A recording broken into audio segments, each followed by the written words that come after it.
Welcome back to Lit Sports Online. We're going to do a UFC recap for the past couple events that we missed. UFC Fight Night 159 and UFC Fight Night 160. Some bigger name fighters actually had some fights. They came back, got some wins we hadn't seen in a while. And first one, fan favorite, Bethe Correira. Okay. Picked up a win against Sijara Eubanks. I think so. Sijara? I don't know, but I don't know how to pronounce it either, but we're going to go with it. it's just a good win for Yeah. just a good win for Correira. She, famously got her way up to Ronda Rousey, got knocked out pretty quick, fallen on some rough times ever since, but she's fun to watch. She's a powerful striker. She's super aggressive, and, she has a personality, so fan favorite. I'm just glad to see her back in the win column. She's fallen on rough times lately. Yeah. Next up, we have Sergio. Oh, were you done? Yeah. Okay. Next up, we got Sergio Pettis. He won against Tyson Nam. Yeah, the younger Pettis brother. I just like seeing this dude fight. Both the Pettis brothers are fun to watch. He looks almost exactly like his older brother. It's kind of weird. They both have the same tattoos too. They both just have That's really photorealistic tattoos of babies on their chest.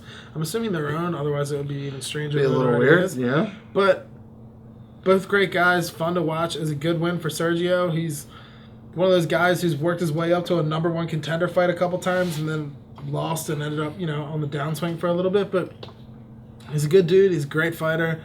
And he's super entertaining, so I'm glad to see him pick up a win. It's been, seems like he's been having a rough time lately. All right, next up we got Carla Esparza defeated Alexa Grasso in a close decision. Yeah, so this fight card was in Mexico City, so they obviously put on some of the bigger name people that they had who are Mexican or Mexican-American or, Mexican-born American citizens, anything. So Alexa Grasso is from Mexico, so she was the crowd favorite. But Carla Esparza is Mexican-American. But it was a really, really close decision. And, I couldn't see it go for either woman. But Carla Esparza's, it's good to see her get a win. I was kind of excited to see Grasso get a win over a bigger named opponent to kind of push her up towards the top of the division. She's really fun. She has a great striking style.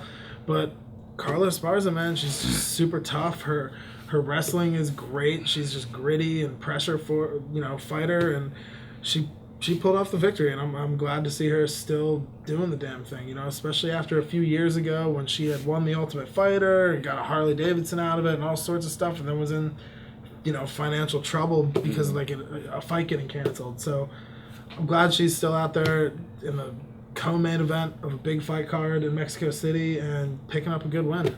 Yeah. Next up, shit got really weird when Yair Rodriguez poked Jeremy Stephens in the eye 15 seconds into the fight. Fight automatically ended. Shit went crazy. Rodriguez threw a fit in the octagon. Mexican fans were throwing bottles and popcorn into the cage at Stephens as he exited. Holy crap. Yeah. What? It got pretty wild. It was... Yeah. So it was on a grapple or a kind of clinch exchange. As they were separating, Yair kind of pushed Stephens, and as he pushed him, finger just went into his eye. It was brutal. And so what happens in that scenario is they call the doctor in, make sure the guy can actually see out of the eye. Stephens just was incapable of opening his eye. I think he ended up getting a corneal abrasion or something.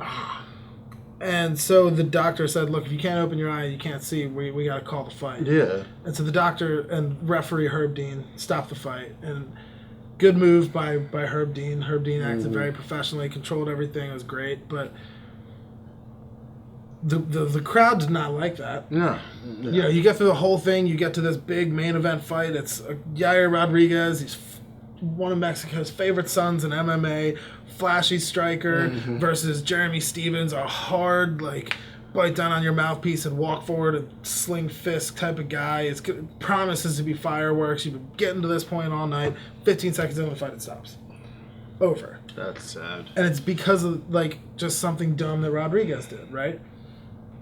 So what happens is then Rodriguez starts parading around like he won the fight, jumps on the cage, yelling at the crowd, and then he gets angry and he starts flipping out. He starts throwing a fit in the octagon after after they call the fight off, he started flipping out. Starts screaming at people. Michael Bisping, who was the color commentator that night, trying to come in to do the octagon interview, touches him. And as soon as he touched him, Rodriguez turned around and flipped out on Bisping and said some very choice words, only one of which I actually caught and understood in my 4 years of high school Spanish. But it was something, apparently he said something along the lines of, "Don't touch me, I'll kill you, bitch," to former middleweight champion Michael Bisping, who was just like, it was great. Dude's huge. Rodriguez, this little 145-pounder, Michael Bisping, middleweight champ, just like didn't flinch at all. Just kind of, okay, man. Like, all right, take it easy, guy. All right, all right, Yair, you can try to fight Bisping. Have fun with that. I just thought it was super classless, man. Yeah, really. It's like you uncalled for. Yeah, and like you fucked up. He kind of implied that Jeremy Stephens was looking for a way out in like his interviews and stuff. He said he can't poke his own eye.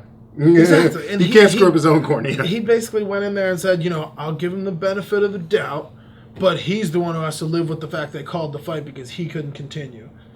I'll give him the benefit of the doubt, though. Like, okay, dude. You poke somebody in the eye, and then you get mad at them.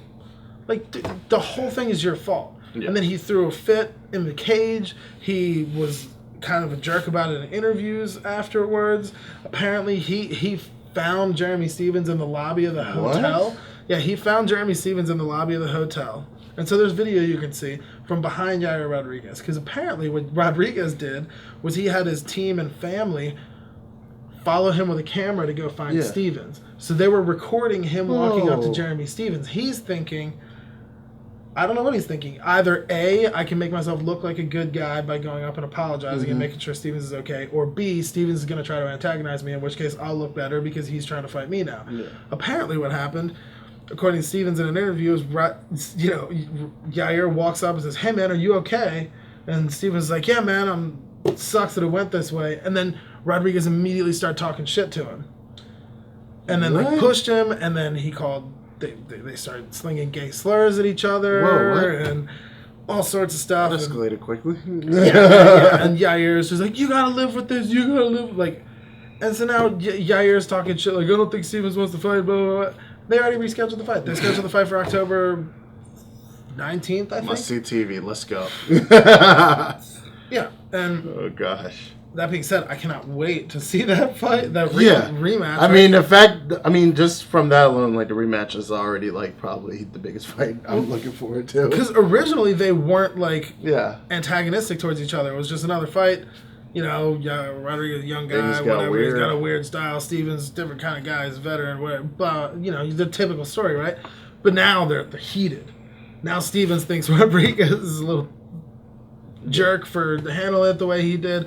Rodriguez is calling Stephens a bitch and all sorts of stuff, and now there's like real animosity, and it just happened. It's fresh in the fans' mind. That fight is that's gonna be great. I think it's a co-main event, so I think it's now a 3-round fight instead of a 5-round fight. So it kind of changes the dynamic a little bit, but it's just gonna be a crazy fight, man. It's a lot of people are gonna tune in, and I for one can't wait to see what happens. And personally, after watching how Rodriguez handled it, I want Stephens to flying knee him. Yeah, just like wreck his shit, dude. Just game over. Yep. What? Oh man, that unfortunate. Unfortunate. There's just no place for it. I'm with you, man. I mean, really? Whatever. We're gonna talk about it next. We got a few weeks. Let's see. When's the fight? 2 weeks, I think. 2 weeks from now? Oh, yeah, we're definitely going to watch. Preview next week or the week after. Stay tuned for that. Next up, finally, Jared, I just want to use his nickname, the Killa Gorilla, defeats Jack Hermansson. I'm not going to use his last name. He lost. He defeated Jack Hermansson via round 2 TKO. Yeah. Awesome. It was a great performance for Jared Cannonier. I just love that The nickname. Killa Gorilla. That's dope. That is one of my top 2 favorite. It reminds me of like the old boxing nicknames from like the 60s and 70s, like Muhammad Ali era. Yeah, like, right. I don't know. It's just like it's pretty gnarly. It's freaking awesome, man. I do like that nickname. I think the only one that I think beats it, just because the wordplay is right there, is Curtis Razor Blades. Okay, that's because his dope. last name is Blades. Yeah. I mean, that's a great nickname That's too. dope. But the Killa Gorilla is amazing. That's and I think Jack Hermansson goes by the Joker, so alright. it's current because Yeah, of the movie. relevant. But it was a great performance for Jared Cannonier, man. He's came into the UFC as a heavyweight. Okay. Lackluster, dropped down to light heavyweight, little lackluster. Down in middleweight, man, he has found his stride. Well, dude came in as like a 240-pound I was going to say, how heavyweight much weight did he lose? Dude now fights at 185. Wow. And he's like yoked. Oh, yeah. And dude, he's a monster. He's gotten faster. He's gotten more power. It's pretty crazy. And so now he's just putting on some amazing performances. He's super well-rounded. And he took out Jack Hermansson, who has a great, like, striking game and a really good submission game. You know, Jack Hermansson, I think, submitted David Branch, who is a Renzo Gracie black belt. So there's no slouch on the ground. But it was just a phenomenal performance by Jared Cannonier. You know, he made the adjustments for where Hermansson was doing well. He threw a lot of low kicks. Mm-hmm. In his last fight, he got a finish via low kick against Anderson Silva. Wow.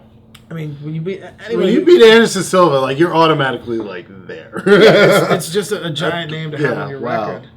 But I just had to mention it because it was a phenomenal performance, and Cannonier, I think, is gonna. Mm-hmm. I think one more fight, he'll be definitely in that conversation for title contention, especially because that division is gonna, you know, is possibly gonna get shaken up. We're sorting out the belt situation now, so there's gonna be a former champ at the top of the division looking for a fight. There's Kelvin Gastelum looking for a fight.